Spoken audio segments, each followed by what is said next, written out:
আজকে খুবই মজার একটা রেসিপি আপনাদের সাথে শেয়ার করছি। Thai style steam fish with lime.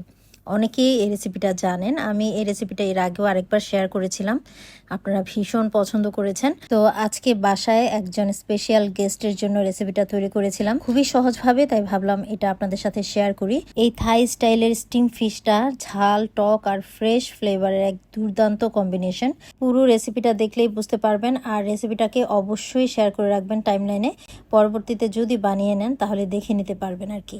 চলুন তাড়াতাড়ি রেসিপিটা দেখে নেই।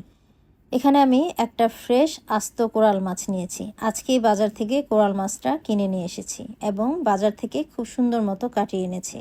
প্ল্যানিং মানাও বা স্টিম ফিশ করব এটা বললেই কিন্তু ওরা খুব সুন্দরভাবে কেটে দেয়। এই যে দেখতেই পাচ্ছেন, পেট বরাবর কিন্তু ছুরি দিয়ে কেটে দিয়েছে, আর পেটের ময়লাগুলো বের করে ফেলে দিয়েছে। ভিতরে যে ফুলকো থাকে এগুলো কিন্তু ফেলে দিয়েছি। মাছের গায়ে একটু চিড়ে দিয়েছি যেন মশলা সবকিছু বেশ ভালোভাবে ঢুকে যায়। তো মাছটা রেডি করে নিলাম। এদিকে আমি কিছু লেমন গ্রাস স্টিক নিয়ে নিয়েছি। গোড়ার দিকটা একটু থেতো করে দিয়েছি যেন লেমন গ্রাসের সুঘ্রাণটা বের হতে পারে। এখন এই সবগুলো লেমন গ্রাস স্টিক চলে যাবে এই মাছের পেটের ভিতরে। সাথে আরও দিয়ে দিলাম 4-5টা ধনিয়া পাতার স্টিম। এতে করে লেমন গ্রাস, ধনিয়া পাতার খুব সুন্দর একটি ফ্লেভার আসে মাছের গা থেকে। তো সব কিছু কিন্তু আমি একবারে চেপে চেপে ঢুকিয়ে দিলাম। যে পাত্রে মাছটা সার্ভ করব ওই পাত্র নিয়ে নিয়েছি এবং পাত্রে আমি এখানে কিছু চাইনিজ ক্যাবেজ দিয়ে দিলাম। এরপর এগুলোর উপরে আমি মাছটা বিছিয়ে দিলাম। চাইনিজ ক্যাবেজ না থাকলে দেশীয় যে ক্যাবেজ আছে সেটা দিলেও চলবে। আর চারপাশে একটু ধনিয়া পাতা ছিটিয়ে দিলাম, উপরেও কিছু ধনিয়া পাতা দিয়ে দিলাম। এটাও কিন্তু চাইনিজ ধনিয়া পাতা নিয়েছি, এখানে চাইলে দেশি ধনিয়া পাতাও ইউজ করা যাবে। এবার আমি মাছের পাত্রটাকে যেটার মধ্যে স্টিম করব সেটার উপর বসিয়ে দিলাম। চুলার আঁচটা জ্বালিয়ে দেব।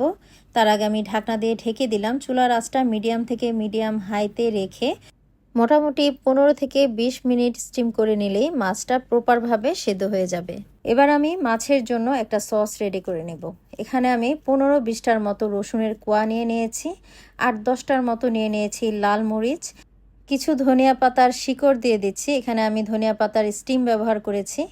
এটা হচ্ছে কোকোনাট সুগার, প্রায় 4 থেকে 5 টেবিল চামচের মতো হবে। ফিশ সস দিয়ে দিলাম প্রায় 6 টেবিল চামচের মতো এখানে। আর ফ্রেশ লেবুর রস দিয়ে দিয়েছি প্রায় 8 থেকে 9 টেবিল চামচের মতো। তো এখন একটি গ্রাইন্ডারে এগুলোকে সব গ্রাইন্ড করে নেব একসাথে। তো হয়ে গেল সসটা। এটা টক ঝাল মিষ্টির ব্যালেন্সটা কিন্তু যার যার পছন্দ অনুযায়ী বাড়িয়ে কমিয়েও নিতে পারবেন। তো এদিকে কিন্তু মাছটা আমার স্টিম করা হয়ে গেছে, দেখতে পাচ্ছেন খুব সুন্দর মতো মাছটা কিন্তু সিদ্ধ হয়ে গেছে।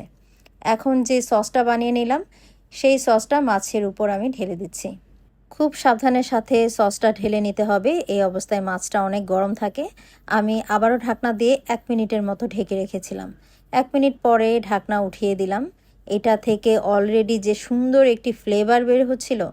মাছের উপরে আমি থিন স্লাইস করা রসুন, ছোট ছোট করে লাল কাঁচামরিচ, ধনিয়া পাতা আর লেবুর স্লাইস দিয়ে পরিবেশন করে নিয়েছি। দেখতে যেমন সুন্দর, খেতে তো অসাধারণ। রেস্টুরেন্ট স্টাইল থাই স্টিম ফিশ একেবারে রেডি। তো ভিডিওটি ভালো লাগলে অবশ্যই টাইমলাইনে শেয়ার করে রাখবেন। পরবর্তী রেসিপিতে আবার দেখা হবে। সবাই খুব ভালো থাকবেন। আল্লাহ হাফেজ।